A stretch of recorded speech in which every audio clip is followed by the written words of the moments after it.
Dans l'assemblée des saints, assoiffé je me tiens, que ton onction descende sur moi. Conscient que mon destin est dans le creux de ta main, que ton onction descende sur moi. Je suis disposé, assoiffé, que ton onction descende sur moi. Je suis disposé, assoiffé, que ton onction descende sur moi.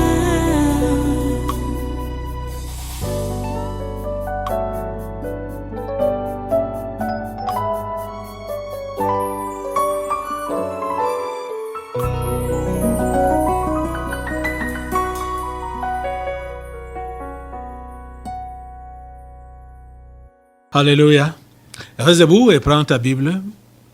Prends ta Bible. Et on va juste lire un verset pour démarrer. Jean chapitre 3, verset 16. C'est juste ça qu'on va lire pour démarrer.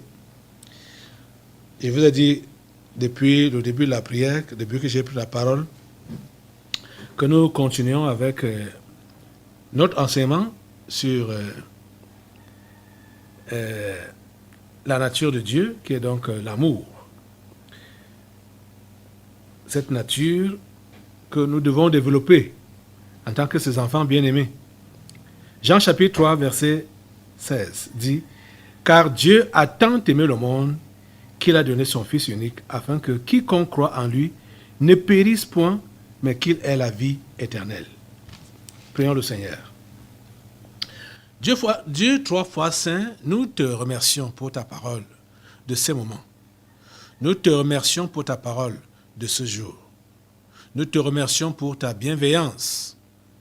Merci parce qu'aujourd'hui encore, tu veux accomplir ta volonté dans nos vies, ô Dieu.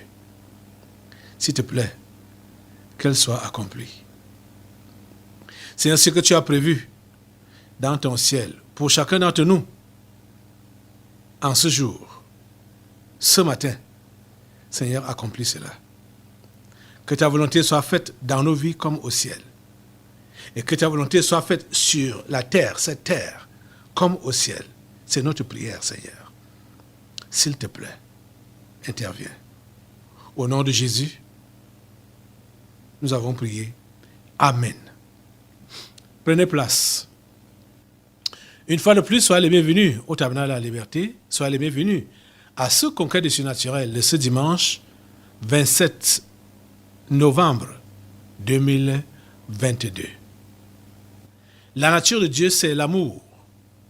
Toi, qui es son enfant, c'est cette nature que tu dois manifester autour de toi, dans ta nation et dans ce monde. Et nous voyons comment Dieu a manifesté son amour envers le monde, donc envers toi et moi, et envers même des inconnus qui remplissent ce monde. Il a envoyé son Fils unique. Pour quelle raison? Pour sauver l'humain. L'amour se préoccupe du salut des autres. En tout cas, c'est l'un des points que j'aimerais que tu retiennes aujourd'hui, si tu oublies tout.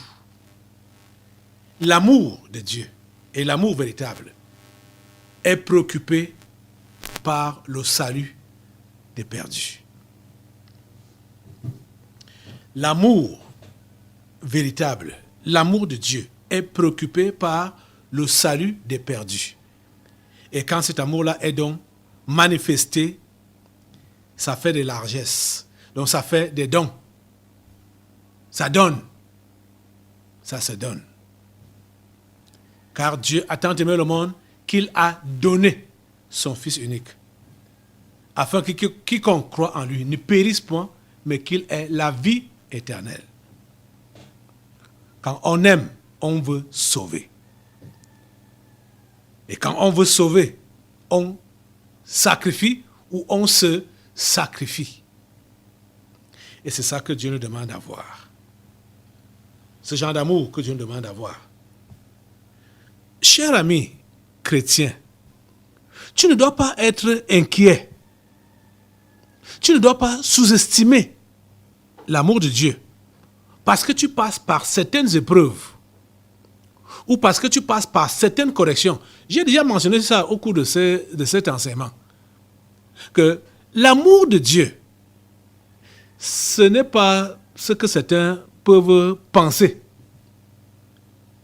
Que comme Dieu aime donc, ce sera donc le laisser aller. Bon, laisser chacun faire à sa tête. L'amour de Dieu, ce n'est pas de l'indulgence. C'est-à-dire la mauvaise tolérance là, c'est ça qu'on appelle l'indulgence. Tolérer ce qui n'est pas tolérable. Tolérer là où il faut corriger, là où il faut redresser. L'amour de Dieu, ce n'est pas de l'indulgence. Donc, ne soyez pas donc frustrés. Ne soyez pas dérangés. Quand Dieu, dans son amour, vous corrige, vous, en tant que son enfant, ne soyez pas dérangés à cause de ça. Donc, les choses par lesquelles vous pouvez passer ou dans lesquelles vous vivez, à l'heure actuelle, en tant qu'enfant de Dieu, cela n'exclut pas l'amour de Dieu pour vous. J'aimerais que Léla Nombo suive bien, écoute bien ce message. Parce que je sais qu'elle vit, c'est une enfant que Dieu a choisie et les démons familiers ont décidé de perturber sa foi, de perturber sa marche chrétienne. Et l'ont mis dans une liaison maléfique, le lien pour le mal. Nombo, avant de revenir dans le plein même de mon message là, je vais juste conseiller de reconsidérer 1 Corinthiens chapitre 7 qui parle du mariage, qui enseigne sur le mariage. Reconsidère ça à tête reposée. Tu m'as posé une question, la réponse se trouve dedans. Tu as la réponse dedans. Dans le sens que tu as posé ta question là, c'est dans 1 Corinthiens 7 là. Donc, il faut juste appliquer la parole. Il faut juste appliquer la parole, se comporter comme la parole demande dans 1 Corinthiens 7. 1 Corinthiens 7 conseille tout le monde. Les célibataires comme les mariés. Et les vierges, et donne même également la position des parents par rapport à l'histoire de mariage, ou les veuves ou les veuves, ou à la question du divorce d'un chrétien. Tout est dans 1 Corinthiens chapitre 7. Lisa Nombo, tu as ta réponse là-dedans. Tu m'as fait une email. Je voulais t'interpeller ou t'écrire pendant les délivrances prophétiques, t'interpeller. Mais maintenant, là, je te parle déjà pendant le message. On va se revoir tout à l'heure en direct pendant les délivrances prophétiques. Mais voilà déjà ce que je te dis de faire. Pendant qu'on va attendre les délivrances prophétiques tout à l'heure, là, tu peux déjà commencer à lire 1 Corinthiens 7 là. Voilà ce qui te concerne. Donc, les amis, ne pensez pas, parce qu'elle est parmi ces gens qui doivent vraiment prendre au sérieux le message de ce jour, à cause de ce par quoi ils passent. Ils peuvent penser que Dieu ne les aime pas comme ils aiment ses autres enfants, parce qu'eux, ils sont en train d'être éprouvés. Non, ne pensez pas comme ça. Dieu vous aime comme il aime tous ses enfants. Dieu aime tous ses enfants de la même manière. Il aime tous ses enfants de la même manière. Mais il a sa mission ou sa vision ou son plan spécifique pour chacun de ses enfants. Il nous aime de la même manière, mais il a une mission spécifique pour chacun de ses enfants. Donc, même si tu passes par n'importe quelle épreuve, par n'importe quelle tribulation, par n'importe quel problème, par n'importe quel défi, en tant qu'enfant de Dieu, ne pense pas que l'amour de Dieu pour toi a changé. Il t'aime toujours. Il t'aime toujours. J'aimerais que vous tourniez avec moi dans Hébreux. Hébreux au chapitre 12. Hébreux chapitre 12. Hébreux chapitre 12. À partir du verset 4, nous allons lire là-bas. À partir du verset 4. Vous êtes là? Hébreux 12. À partir du verset 4. Il est écrit, vous n'avez pas encore résisté jusqu'au sang en luttant contre le péché. Et vous avez oublié l'exhortation qui vous est adressée comme à des fils. Mon fils, ne méprise pas le châtiment du Seigneur et ne perds pas courage lorsqu'il te reprend. Car le Seigneur châtie celui qu'il aime. Et il frappe de la verge tout ce qu'il reconnaît pour ses fils. Notez bien le verset 6 là. Car le Seigneur châtie celui qu'il aime. Et il frappe de la verge tout ce qu'il reconnaît pour ses fils. Verset 7. Supporter le châtiment, c'est comme des fils que Dieu vous traite. Car quel est le fils qu'un père ne châtie pas? Mais si vous êtes exempts du châtiment auquel tous ont part, vous êtes donc des enfants illégitimes et non des fils.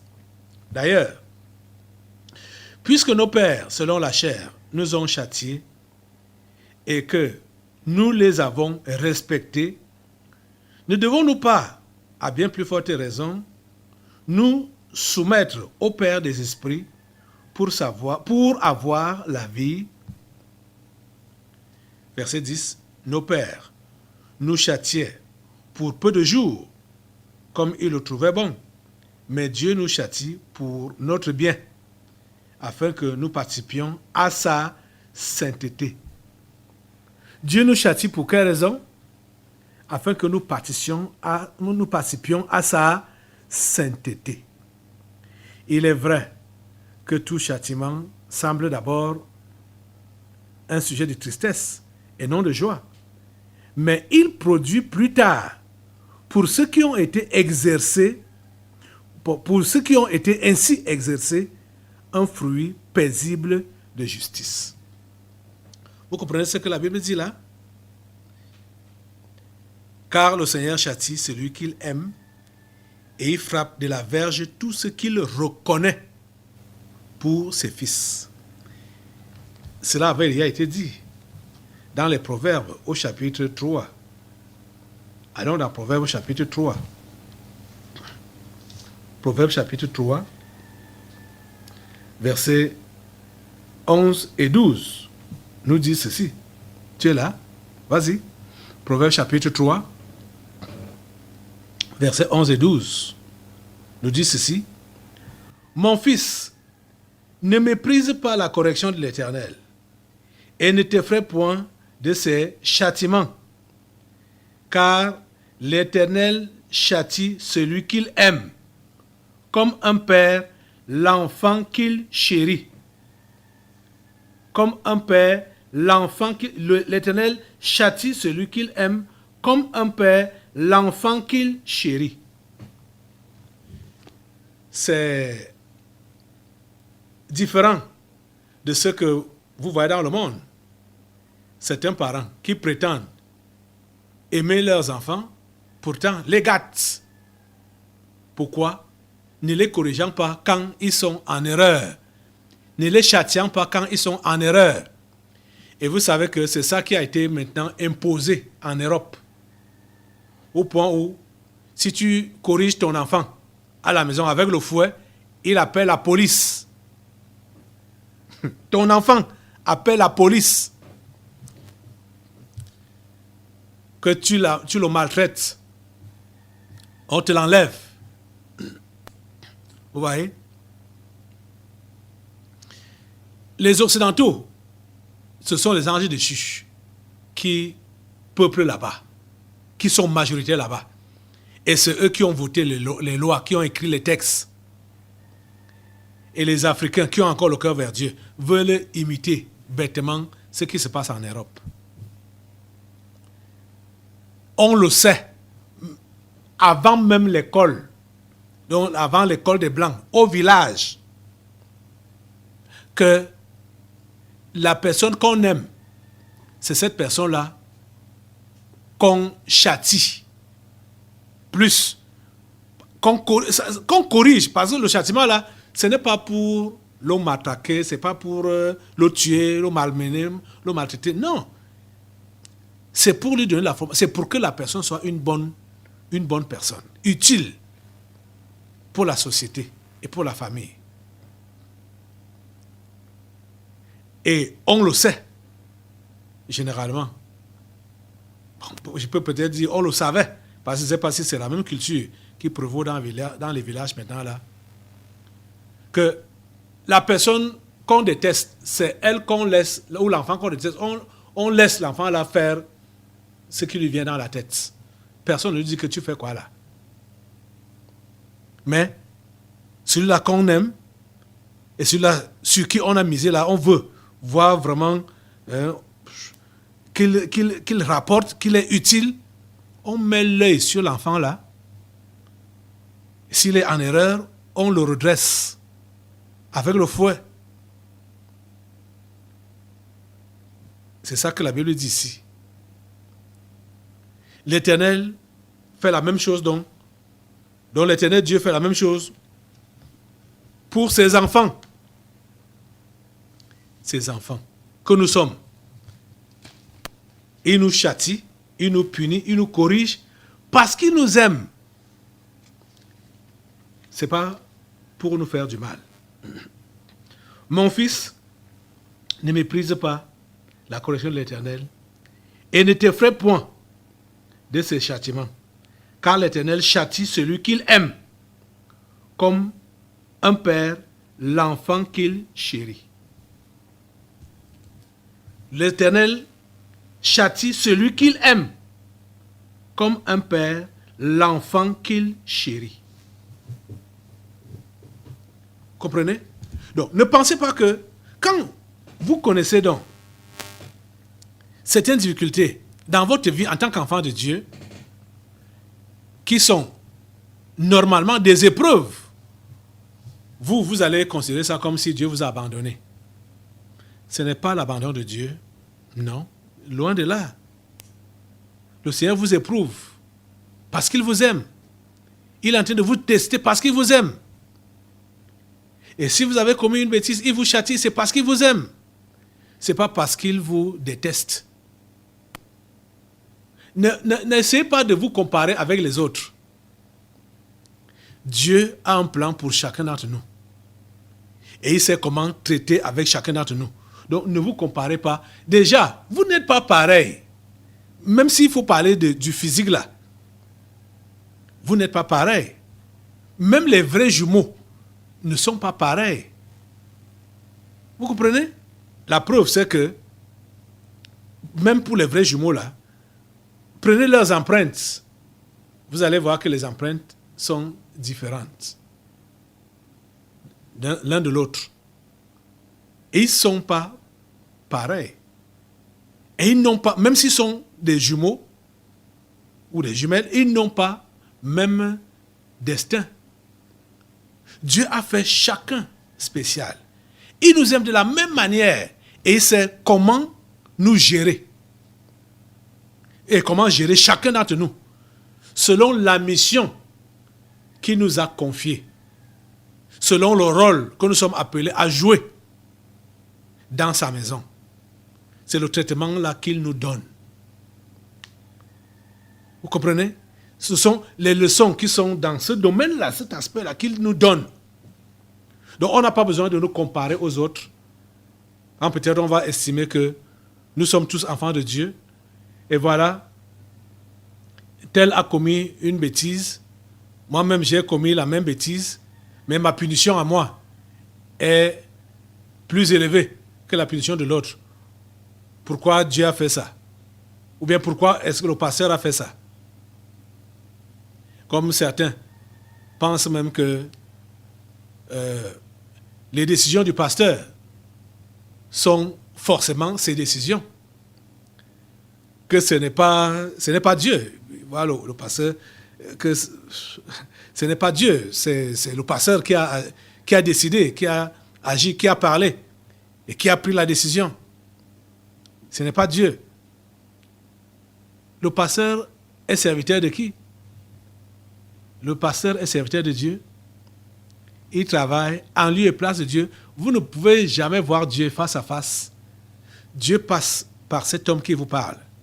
Que vous soyez issu de ses reins ou que vous soyez issu de ses mots, vous êtes son enfant et vous êtes conduit par Dieu au travers de lui, c'est-à-dire au travers du pasteur. Comprenez? Si vous n'arrivez pas à comprendre cela, certainement vous allez tomber dans le piège des rebelles qu'on voit dans la Bible là. Vous allez tomber dans leur piège.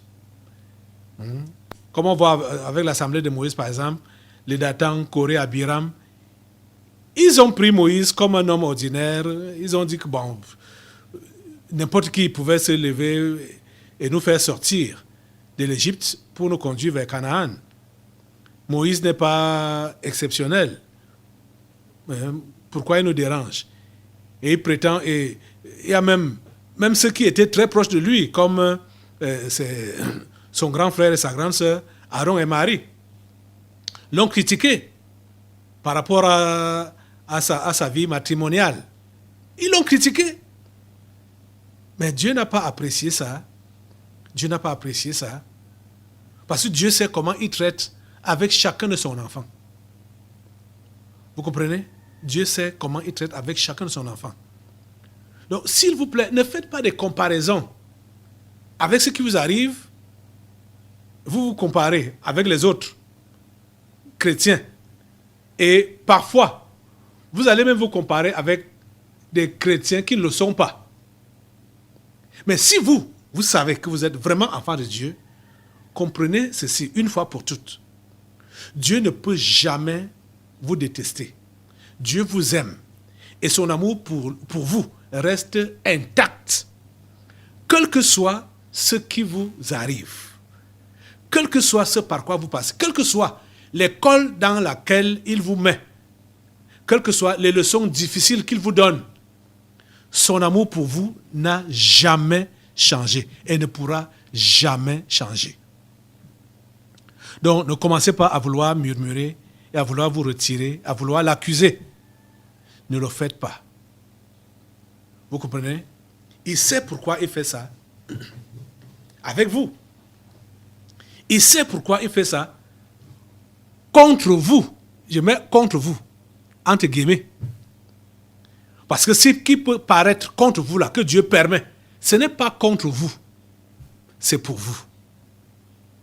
Rappelez-vous du verset 28 de Romains 8. Toutes choses concourent au bien de ceux qui aiment Dieu. Est-ce que tu aimes Dieu? De ceux qui sont appelés selon son dessein, c'est-à-dire selon son plan. Est-ce que tu sais que tu as été appelé par Dieu, que tu es dans sa programmation? Toute chose qui peut t'arriver concourt à ton bien. Rends-lui grâce. Remercie-le pour tout ce qui t'arrive. Remercie-le. Je dis remercie-le pour tout ce qui t'arrive. C'est là que tu comprendras la leçon qui était derrière. Ce que tu croyais là, que c'était vraiment horrible ou terrible ou très mauvais pour toi. C'est là que tu comprendras la leçon. Si tu n'arrives pas à accueillir avec joie les différentes étapes par lesquelles tu passes, tu ne pourras pas comprendre où Dieu t'amène. Tu ne pourras pas comprendre où Dieu te conduit. Vous comprenez ça? Ma fille Anointing a décidé de se révolter. Elle m'expliquait les raisons de sa révolte hier. Certaines raisons de sa révolte hier.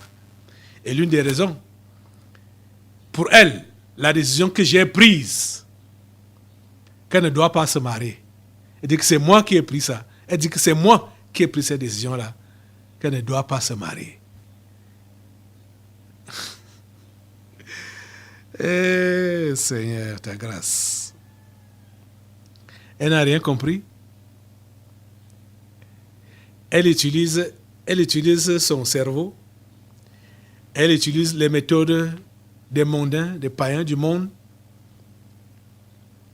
C'est à ça qu'elle se compare, c'est à ça, bon, c'est là-bas qu'elle se mire. Elle ne se mire pas dans la parole de Dieu. Elle m'a même dit qu'elle ne voit pas dans la Bible un père qui a pris une telle décision pour son enfant, pour sa fille.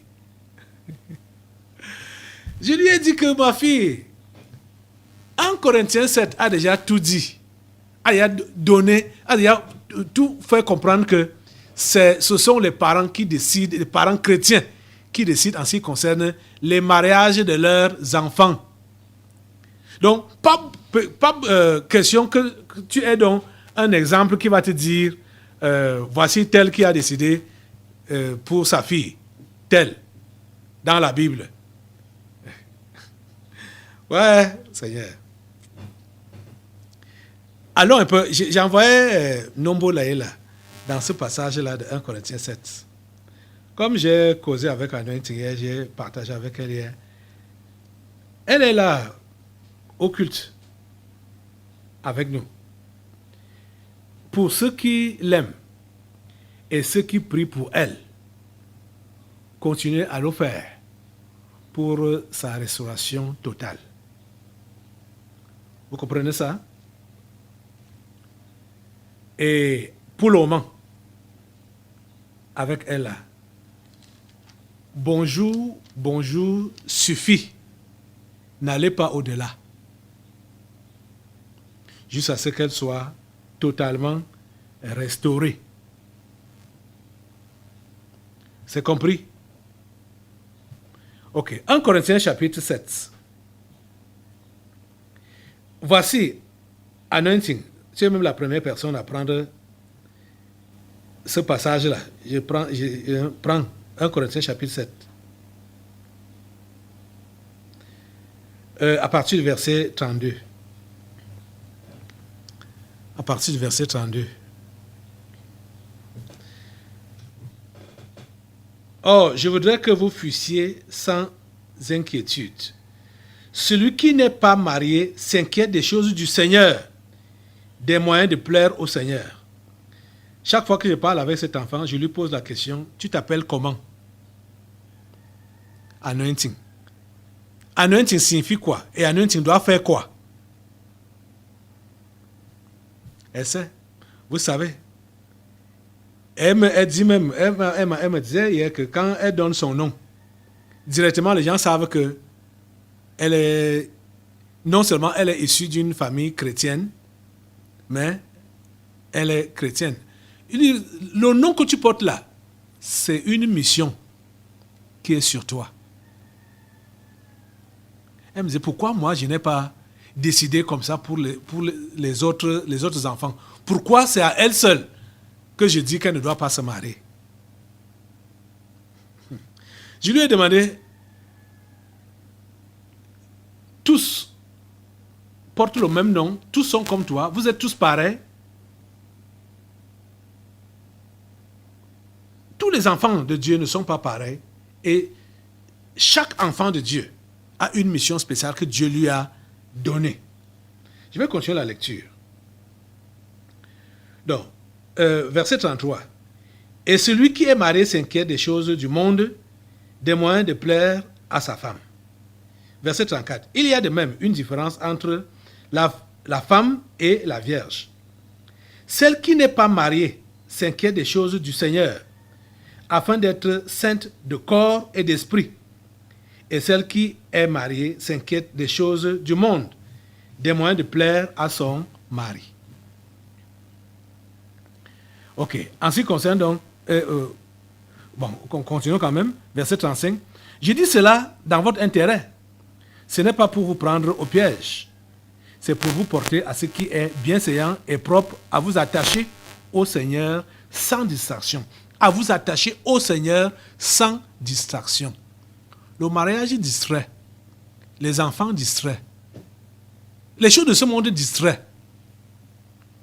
Quand tu n'es pas marié, sans enfant, tu es appelé à servir le Seigneur, tu ne seras pas distrait par ces choses-là.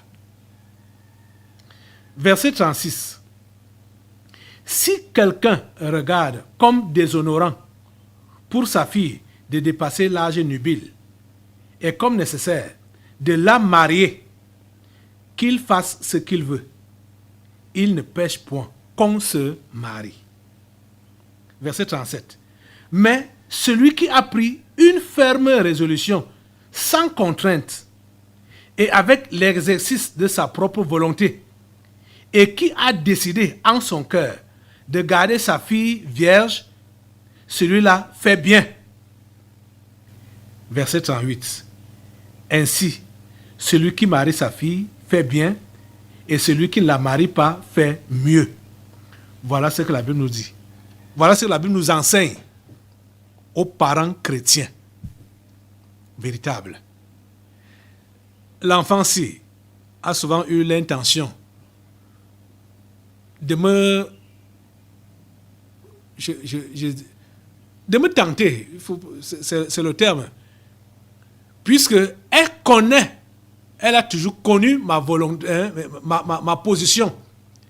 Elle a souvent pris des positions ou fait des propositions, des langages, juste pour voir si jamais je vais changer.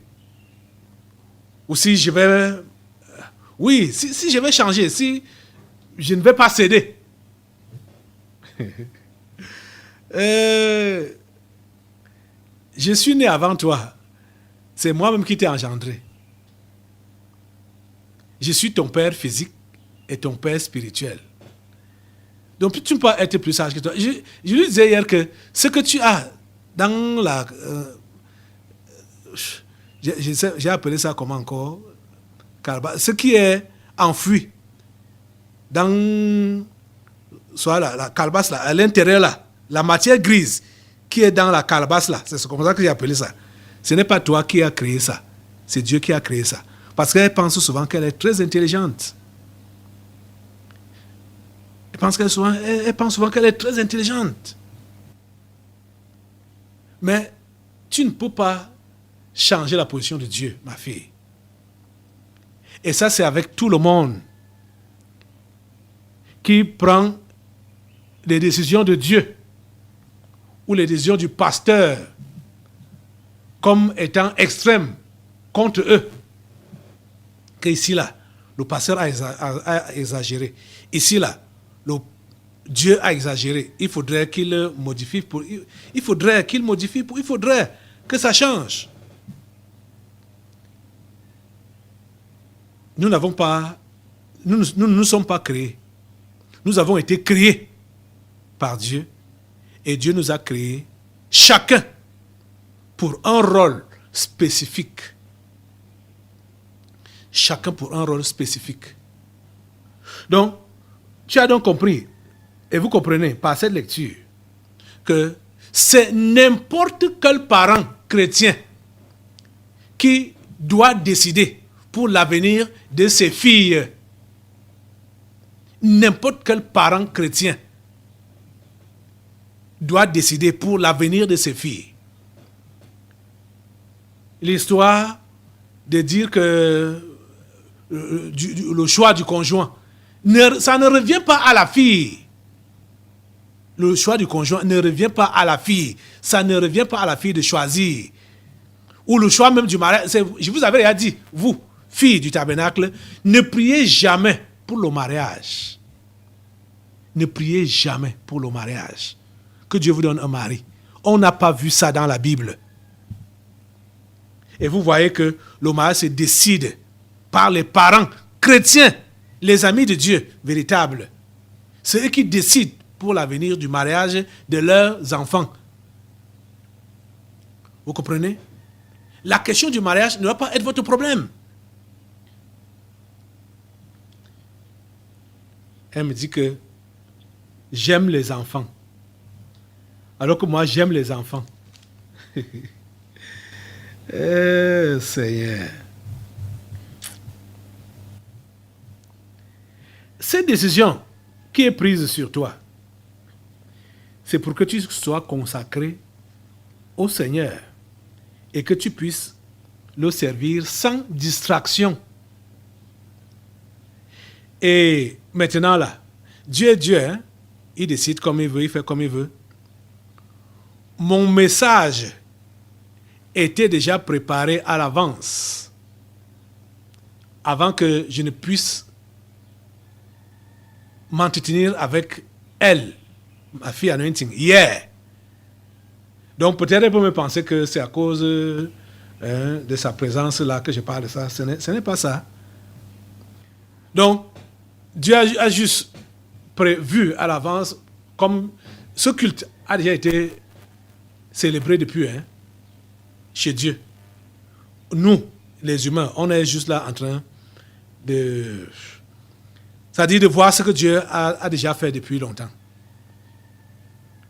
Parce que c'est ça que Dieu voulait dire à tous ses enfants que vous êtes là ce matin, que quel que soit ce par quoi vous passez, il vous fait passer, quel que soit le traitement qu'il vous donne, qui ne vous arrange même pas, ne pensez pas que c'est parce qu'il vous déteste qu'il vous donne ce traitement-là. Au contraire, c'est parce qu'il vous aime. C'est depuis que Dieu a mis ça dans mon esprit de vous le dire aujourd'hui. Et c'est tombé que ça tombé que Anointing est là aujourd'hui. Et qu'on s'est vu hier, on a partagé hier. Et beaucoup. Voilà, je parlais également de Leila Nombo, qui est aussi dans une situation précaire et qui m'a écrit. J'ai également lu ça hier. Sa lettre. Nombo qui est au Canada. Sa situation. Je l'ai envoyé dans ce même passage de 1 Corinthiens 7. J'avais prévu d'enseigner sur ce que j'enseigne maintenant. Or, elle avait aussi donc un problème. Ce n'est pas à cause de sa lettre que je donne ce message, ni pour Anointing que je donne ce message. C'est pour vous tous, enfants de Dieu, que vous compreniez que l'amour de Dieu pour vous est sincère. Et cet amour-là, rien ne l'altère quand vous passeriez par des tribulations, des épreuves, des corrections, des châtiments. Rien n'altère cet amour-là. Cet amour-là reste intact pour vous. Et il traite chacun de vous selon la mission qu'il a confiée à chacun de vous. C'est comme ça qu'il traite chacun de vous. Vous ne pouvez pas avoir le même traitement. Dieu n'est pas mauvais, Dieu n'est pas méchant. Je vous dis que vous pouvez commettre la même bêtise, mais les punitions peuvent différer. Et vont même différer. Les punitions vont différer. Les corrections vont différer. Ça dépend et ça dépendra de ce que Dieu a dans chacun de vous. Donc ne vous comparez pas avec les autres. Ne vous comparez pas avec les autres. Car moi, ceci m'est arrivé. Après telle ou telle chose, après telle ou telle bêtise, après tel ou tel péché. Et à l'autre, qui a commis la même chose, voilà ce qui lui est arrivé. Pour moi, c'est pire, pour moi, c'est grave, mais regarde pour lui, on l'a cajolé. Ne faites pas ça. Tu es toi, il est lui. Vous n'êtes pas même chose. Et nous comprenons que ceux qui sont même châtiés là, le sont ainsi. Parce que l'amour de Dieu pour eux est réellement spécial. Parce qu'il châtie son enfant qu'il aime. Vous comprenez ça? Donc, quand tu estimes que tu es enfant de Dieu et que tu l'aimes, mais tu connais des tribulations, tu connais des maltraitances, tu connais des châtiments, c'est parce que Dieu t'aime qu'il permet ça. C'est pour te travailler, te modeler pour que tu sois beaucoup plus efficace pour lui. L'histoire d'Enoch pour anointing, pour elle, c'est un châtiment. C'est un coup de fouet. Et elle dit que c'est son père qui lui a imposé ça. Elle est en train de plaider que son père lui enlève ça. Parce qu'elle prétend qu'elle aime les enfants. Le texte d'Hébreux 12 qu'on a lui dit quoi? Repartons là un peu. Hébreux chapitre 12, à partir du verset 6. Car le Seigneur châtie celui qu'il aime et il frappe de la verge tout ce qu'il reconnaît pour ses fils. Donc, si le Seigneur ne te reconnaît pas comme son fils, il ne pourra jamais te frapper de la verge. Ce n'est pas étonnant de voir que les sorciers vivent longtemps. Vous-même, vous le remarquez. Les sectaires vivent longtemps. Les méchants vivent longtemps. Vous le remarquez, vous le savez. Vous le savez, non? Ce sont les mauvaises personnes qui vivent longtemps. Vous le savez. Car le Seigneur châtie celui qu'il aime et il frappe de la verge tout ce qu'il reconnaît pour ses fils. Verset 7 nous dit, supportez le châtiment. C'est comme des fils que Dieu vous traite. Supportez le châtiment. Car c'est comme des fils que Dieu vous traite. Car quel est le fils qu'un père ne châtie pas? Mais si vous êtes exempts du châtiment auquel tous ont part, vous êtes donc des enfants illégitimes et non des fils. D'ailleurs, puisque nos pères, selon la chair, nous ont châtiés et que nous les avons respectés, ne devons-nous pas, à plus forte raison, nous soumettre au Père des esprits pour avoir la vie? Vous voyez? Dit que nos pères charnels nous ont châtiés, nous les avons respectés. On ne s'est pas révolté, on n'a pas bagarré avec eux, parce qu'ils nous ont punis. Ça, c'est le bon comportement d'un enfant éduqué. Mais vous allez voir que dans des familles où c'est des anges déchus là, les enfants bagarrent avec les parents. Les enfants tapent sur les parents. Aïe, malédiction. Tiens. Aïe, malédiction. Je dis, même si c'est un ange déchu qui est ton père là ou ta mère, ton parent, ne porte pas main sur cette histoire-là. Tu comprends ça? Mieux vaut l'esquiver, mieux vaut le fuir, quitter. Ne porte pas main sur ça. C'est la malédiction. Tu comprends? C'est la malédiction. Ne fais pas ça, ne commets pas cette erreur-là. Taper sur un parent, ne fais pas ça.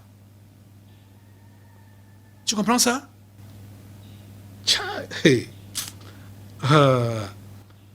Verset 10 dit, nos pères nous châtiaient pour peu de temps, pour peu de jours, comme ils le trouvaient bon. Comme ils le trouvaient bon. Mais Dieu nous châtie pour notre bien, afin que nous participions à sa sainteté. Mais Dieu nous châtie pour notre bien, afin que nous participions à sa sainteté. Comprenez? Il est vrai que tout châtiment semble d'abord un sujet de tristesse et non de joie. Mais il produit plus tard, pour ceux qui ont été ainsi exercés, un fruit paisible de justice. J'aimerais que tu saisisses bien ces deux versets anointing. Saisis bien ces deux versets, versets 10 et 11 là. Le fait pour toi d'être eunuque est un châtiment. Tu considères ça comme un châtiment, une punition. Tu as considéré ça que c'est ton père qui t'a puni comme ça. Maintenant, je vais donc te dire, j'ai commencé à te le dire depuis hier, c'est Dieu qui te punit comme ça. Si tu estimes que c'est une punition, ça vient de Dieu, pas de ton père. forcément. Tu comprends ça? Et écoute donc ce qui est dit ici, versets 10 et 11. Nos pères nous châtiaient pour peu de jours, comme ils le trouvaient bon. Donc, comme ton père a trouvé bon, de te châtier avec je ne sais pas si on peut dire énucité ou bien quoi. Mais Dieu nous châtie pour notre bien, afin que nous participions à sa sainteté. Voilà la raison pour que tu participes à sa sainteté. C'est pour cela qu'il te punit avec ça, que tu sois unique. Il est vrai que tout châtiment semble d'abord un sujet de tristesse. C'est ça. Et c'est là que tu as manifesté que tu étais triste. Tu as claqué la porte. Parce que tu n'as pas accepté ça. Oui, un sujet de tristesse et non de joie. Mais écoute, mais il produit plus tard, pour ceux qui ont été ainsi exercés, un fruit paisible de justice. Donc c'est plus tard que tu vas comprendre ça. Que ce n'était pas pour te rendre triste, misérable, malheureuse. Non seulement pour te garder dans la sainteté, mais pour produire la joie de vivre en toi. Vivre pour Dieu et non pour toi-même. Comme tu as dit que tu étais parti, pas pour le libertinage, mais pour la liberté. Et dit voilà, ça montre vraiment que même étant parti, tu n'as pas été connecté à l'église. Parce que tout ce que Dieu fait avec ses enfants, qu'on soit content ou pas, peu importe, puisque nous sommes ses esclaves. Donc un esclave ne connaît pas ce qu'on appelle liberté. Même si ce n'est pas parce que tu as choisi liberté et non libertinage. Pensant que même cette liberté, la liberté d'un esclave ressemble à quoi? Quand un esclave est libre, il est libre pour servir son maître. C'est tout. Il n'est pas libre pour faire autre chose ou servir d'autres maîtres. Il est libre pour servir son maître. Nous sommes des esclaves de Dieu. Et nous avons été enrôlés à son service pour le servir. Et ce Dieu nous aime tellement. De telle sorte que, quel que soit ce que nous pouvons rencontrer dans notre marche avec lui, ne l'accusons jamais qu'il nous déteste et ne prenons jamais ce qui nous arrive comme des punitions gratuites comme ça, que Dieu nous impose, mais comprenons qu'il fait ça parce qu'il nous aime. Spécialement, il a une mission pour nous qu'il veut qu'on accomplisse. Et on ne pouvait pas accomplir cette mission-là si on ne connaissait pas ce châtiment. C'est le châtiment qui nous ouvre les yeux pour que nous puissions discerner où mettre le pied et comment bien faire le travail de Dieu. Ne vous plaignez jamais de Dieu pour ce qui vous arrive, enfants de Dieu. Je vais terminer aujourd'hui en vous demandant juste de lire Romains chapitre 8. Romains chapitre 8. Lisez ça en entier. J'ai déjà beaucoup parlé. Je ne veux pas vraiment tirer de long en large encore. Romains chapitre 8, lisez ça. J'espère que vous êtes vraiment ses enfants et que vous êtes désireux de faire sa volonté. Lisez Romains chapitre 8. Lisez ça en entier jusqu'au verset 39. Romains chapitre 8, du verset 1 jusqu'au verset 39. Lisez ça entièrement. Si je lis ça, j'ai dit qu'on va lire ça maintenant là, ça va encore nous prendre assez de temps. Donc on va s'arrêter là, mais s'il vous plaît, de grâce, quand on finit ce culte, allez lire Romains chapitre 8, du verset 1 jusqu'au verset 39. Lève-toi maintenant sur tes deux pieds et demande à Dieu la grâce de te pardonner les murmures que tu as eu adressé contre lui à cause de ce qui t'est arrivé dans ta marche chrétienne, durant ta marche chrétienne. Ce que tu as estimé que c'était de l'abus de Dieu pour toi, ou c'était de la punition, du châtiment de Dieu pour toi, il a fait ça, ou il a laissé ça se dérouler dans ta vie de cette façon-là, parce qu'il a un but à atteindre avec ta vie. Repends-toi d'avoir murmuré et demande-lui pardon. Et lève tes mains pour te soumettre à sa volonté. Désormais. Et apprécier tout ce qu'il fait avec ta vie. Merci Seigneur d'écouter cette prière et de l'exaucer au nom puissant de Jésus. Amen.